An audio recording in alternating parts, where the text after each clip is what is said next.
We're in Ukraine now, where tensions are high. Troops have entered the eastern town of Kramatorsk a day after operation began to recapture areas seized by anti-government separatists. But they were blocked by civilians, and the situation is unclear at the moment, amid reports that some may have abandoned their vehicles or even changed sides. The city of Donetsk, however, which has seen weeks of unrest, pro-Russian gunmen have seized control of the mayor's office. Meanwhile, NATO has announced that it is beefing up its eastern members' defenses.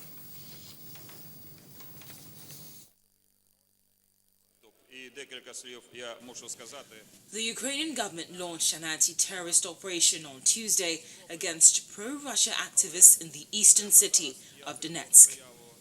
Speaking to Parliament, the acting president Alexander Turchnov pledged that the government would take a balanced and responsible approach to the operation to avoid grave consequences. Meanwhile, the Russian Foreign Minister Sergei Lavrov warned Ukraine against using force in the eastern town of Kramatorsk while in Vietnam on an official visit. Ukrainian forces tightened their grip on Kramatorsk on Wednesday after securing control over an airfield from pro-Russian separatist militiamen. And that prompted Russian President Vladimir Putin to warn of the risk of a civil war.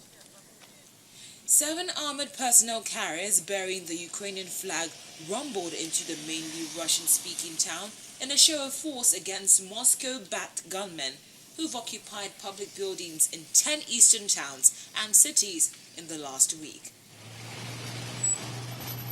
The attempt by the Kiev government to reassert control slowly without bloodshed came on the eve of 4 power talks in Geneva tomorrow, during which the Russian and Ukrainian foreign ministers will meet for the first time in the presence of the United States and the European Union. Nevertheless, the standoff continues. Pro-Russian protesters are still holding on to the regional government building in the Ukrainian city of Donetsk. Protesters seized the building on April the 6th, declared a People's Republic, and called for a referendum on secession from Ukraine.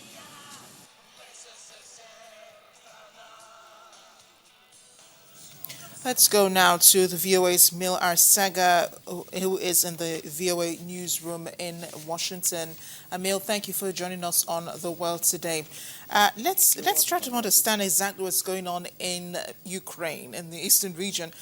Just yesterday, the Ukrainian government began anti-terrorist operations in the eastern cities that were occupied by pro-Russian supporters and activists. And today, recently, we just heard, just a few minutes ago before I came into the studio, pro-Russian militants in the east have seized 6 Ukrainian armored vehicles. What really is going on ground? Well, it's difficult to say what's going on the ground. Obviously, Ukraine has been debating whether or not to actually make some military moves. However, that is not my specialty. I understand that they've managed to seize one of the airports there in eastern Ukraine. We can talk about the economic impact of such moves by Ukraine and Russia, but in terms of the day-to-day, on-the-ground kinds of operations, you're probably better informed than I am at this stage. Well, but are Ukrainian troops really present in the eastern region, in those cities that the government have promised to carry out anti-terrorist operations? Well, obviously there is a concerted effort by Ukraine's government to quell some of this separatist actions that they claim is being instigated by Russia. Russia obviously has denied that and claims that it is not funding any of these separatists. So obviously there has to be some order installed, at least in that part of Ukraine, to send a message, essentially, that we're not going to sit by and allow this to happen. We need to put some order here, otherwise all of Ukraine just basically collapses. There is not going to be any law and order, and it's absolutely necessary that they impose some kind of control in some of these breakaway areas. Well, is the U.S. still standing on its what it says about Russia propagating propaganda in Ukraine about ethnic-speaking Russians being in danger, and the fact that if the government does carry out armed force attacks on these pro-Russian supporters, that it would be violating some international law? Well, they consider the Crimea vote, for example, highly illegal and illegitimate. Obviously, this is a sort of a geopolitical he said, she said. Essentially, the United States and the European Union and Ukraine are quite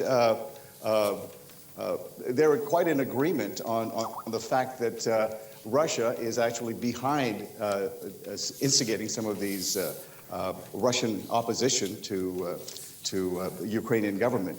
So they believe very strongly that Russia is in fact behind these actions. However, Russia, as you know, has been denying this implicitly. Thanks a lot, Smil, for keeping us updated. Emil Arcega is a VOA correspondent. He is at the newsroom in Washington.